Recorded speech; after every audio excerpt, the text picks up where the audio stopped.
Forward Collision Avoidance Assist helps avoid collision with an object in front or side while driving.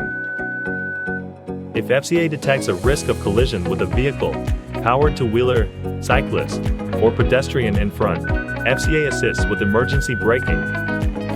FCA also detects potential collision with an oncoming vehicle while turning left.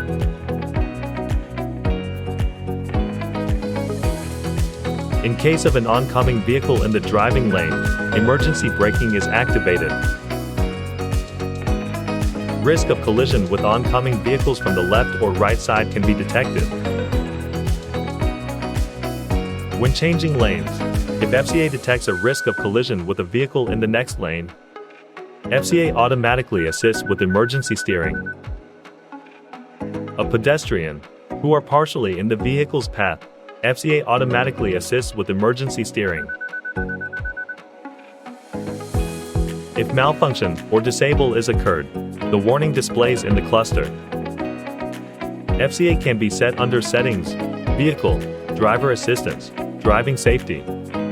Please refer to the owner's manual for details. Kia, movement that inspires.